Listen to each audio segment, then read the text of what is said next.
A woman drives down a road and stops at a field where two small donkeys are present. She exits the car and kills one of the donkeys by shooting it. After his wife left him for another man, David is escorted to a hotel by the staff. He brings along his brother, who has been turned into a dog.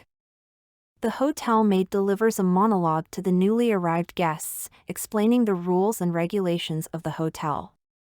She reveals that single people are not allowed to stay at the hotel and are given only 45 days to find a suitable romantic partner.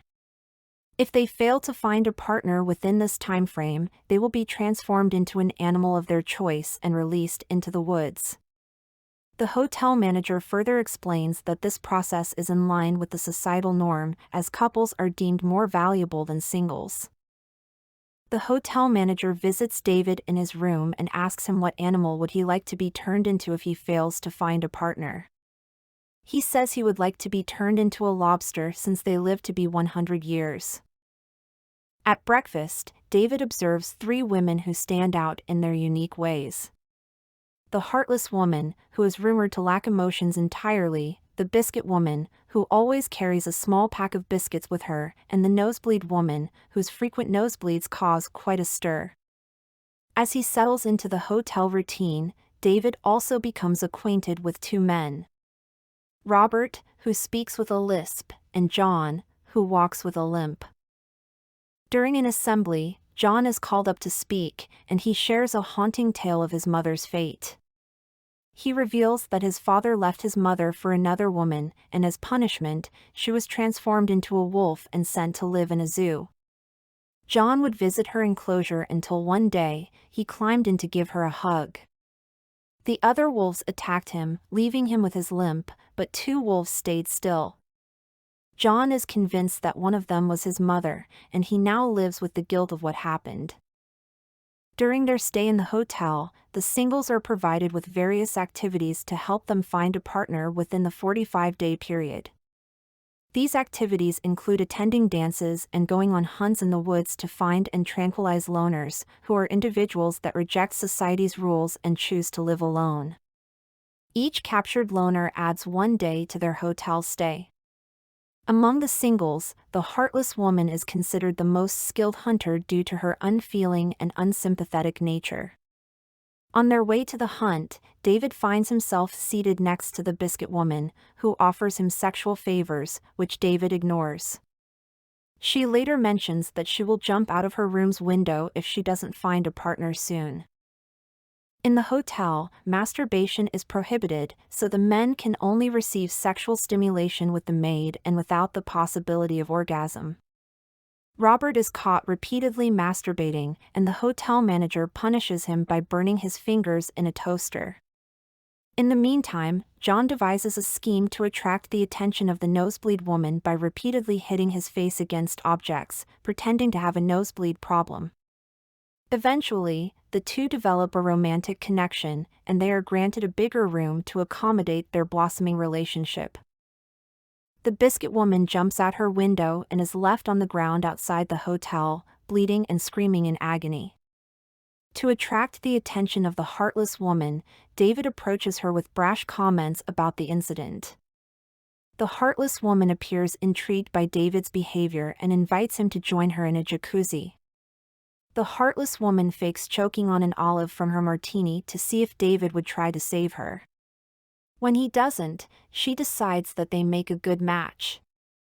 As a result of their supposed compatibility, David and the heartless woman are moved to a bigger bedroom.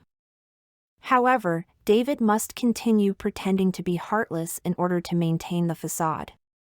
They meet John and the nosebleed woman, who tells their daughter Elizabeth to kiss David, but he kicks her in the shin, causing her to limp like her father.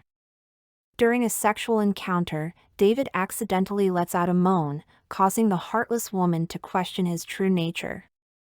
The following morning, she tells David that she killed his brother by kicking him repeatedly, showing him the blood on her leg as evidence. Though David tries to appear unfazed, he breaks down in tears upon discovering the dead dog in the bathroom. The heartless woman slaps him for lying and threatens to report him to the hotel manager. But with the help of the maid, David manages to sedate the heartless woman and drags her to the transformation room to be turned into an unknown animal. David escapes the confines of the hotel and ventures into the woods where he stumbles upon a group of loners. The loner leader welcomes David with open arms but cautions him against any form of romantic involvement, which is strictly forbidden and carries severe repercussions. David notices a man with bandages covering his mouth. The loner leader describes the man's punishment as the red kiss, which involved cutting off his lips and forcing him to kiss another woman who had suffered the same fate. Throughout his time with the loners, David becomes smitten with the short-sighted woman. In order to win her over, he hunts and kills rabbits, taking the time to prepare them in a manner that suits her taste. While navigating his new surroundings, David also crosses paths with Robert, who harbors dangerous intentions towards him. Despite Robert's threats, the short-sighted woman comes to David's rescue, stabbing Robert in the leg and ensuring his safety. Every week, the loners take trips to the city and pretend to be couples to avoid arousing suspicion. During these trips, David and the short-sighted woman are paired up as husband and wife, which they secretly enjoy. It is also revealed that the maid is working with the loner leader and gathering information from the hotel. One night, the loners launch a raid to sabotage the hotel, and David decides to board a yacht where John and the nosebleed girl are staying. David tries to break them up by revealing the truth about John's nosebleeds, but they both dismiss him, and John asks him to leave. Meanwhile, back at the hotel, the loner leader enters the room of the hotel manager and her husband at gunpoint. She questions the husband if he loves his wife, and he replies affirmatively. However, when given a choice on who should survive, the husband chooses himself. The loner leader hands him a gun to shoot his wife, and the husband pulls the trigger, only to find out that the gun is not loaded. The loners leave the couple alone. The loner leader notices how close David and the short-sighted woman have become. She then discovers the woman's journal and reads about her plan to escape with David into the city. The loner leader and the maid take the short-sighted woman into the city to have an operation that they claim will cure her vision. However, their true intention is to blind her. When the woman tries to defend herself with a knife, the leader uses the maid as a shield and pretends to be fatally wounded after the woman stabs the maid to death. The loner leader asks David to dig his own grave as it is one of the rules of the loners. The now blind woman eventually tells David about what the loner leader did to her.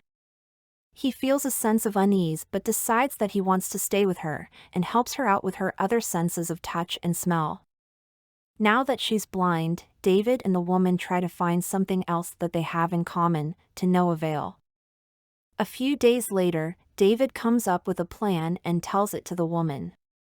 She asks if he is really prepared to do that, to which he answered affirmatively. Later, David attacks the loner leader and ties her up. He throws her in the open grave that she asked him to dig earlier and leaves her to the mercy of some wild dogs. David and the woman disguised themselves and fled into the city. They go into a restaurant and David asks the waiter for a fork and steak knife. After sitting and talking for a while, David goes to the restroom and hesitantly prepares to blind himself with a steak knife. The movie ends with the woman patiently waiting for David to return to the table. If you enjoyed this video, please make sure to hit the subscribe button and turn on notifications so you never miss a new release.